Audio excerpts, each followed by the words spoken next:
দর্শক বন্ধুরা, রাখির রান্নাঘরে আপনাদের স্বাগত জানাচ্ছি। আজকে নিয়ে চলে এসেছি নিরামিষই একটা মোচার ঘন্ট নিয়ে। তো দেখুন আমি কিভাবে মোচার ঘন্টটা বানাই।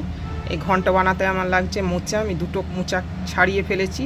তো এগুলো ফুলগুলো কিভাবে ছাড়াই আমি আপনাদের দেখিয়ে দেব। এইভাবে আমি ছাড়িয়ে নেব ফুল আর ডাঁটিটা।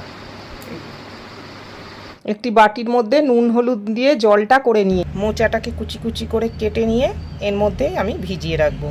5 থেকে 6 ঘন্টা ভেজাবো, তাহলে খুব ভালো হয়, মোচার কষটা বেরিয়ে যাবে। তারপর প্রেসার কুকারে 2টো হুইসেল দিয়ে মোচাটা একটু সেদ্ধ করে নিয়ে জলটা ফেলে দেবো, ভালো করে চিপে ফেলে দেবো, দিয়ে রান্না করব। মোচা আমি কুচি কুচি করে কেটে ওই হলুদ জলে ভিজিয়ে রেখেছি। 5 থেকে 6 ঘন্টা আমি ভিজিয়ে রাখবো। এটা যতটা ভালো করে ভিজবে কষটা বেরিয়ে যাবে। মোচার ঘন্ট করতে দেখুন কড়া বড় চামচে 2 চামচ আমি সর্ষের তেল গরম করে নিয়েছি।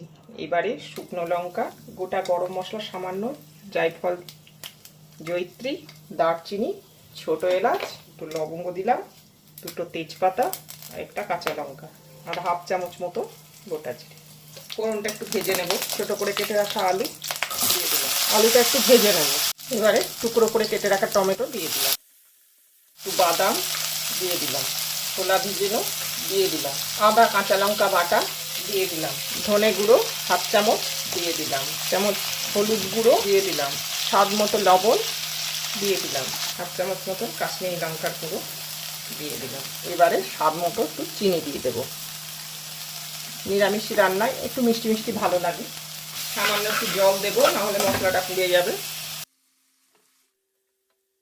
সেদ্ধ করে নিয়েছি, জলটাকে ছেঁকে চিপে মোচাটা নিয়ে নিয়েছি। এবারে এই মোচাটা আমি মিশিয়ে দেব।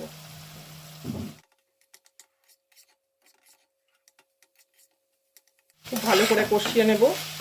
এটা কষে নিয়েছি। এবারে বড় চামচে 2 চামচ আমি গোবিন্দভোগ চালের গুঁড়ো পেস্ট বানিয়ে নিয়েছিলাম, এটাকে মোচাতে মেশাবো।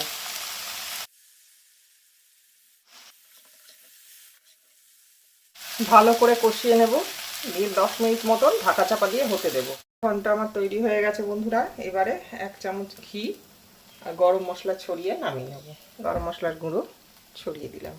আমার এই রেসিপিটি আপনাদের যদি ভালো লেগে থাকে চ্যানেলটিকে সাবস্ক্রাইব করার অনুরোধ রইল। বেল আইকনটি টিপে দেবেন, যাতে করে আমি নতুন কোনো রান্নার ভিডিও দিলে নোটিফিকেশান সবার আগে আপনার কাছে পৌঁছে যায়। লাইক, শেয়ার, কমেন্ট করবেন। ভিডিওটি দেখার জন্য ধন্যবাদ। ফিরে আসবো আবার অন্য কোনো দিন অন্য কোনো রেসিপি নিয়ে। ভালো থাকবেন, সুস্থ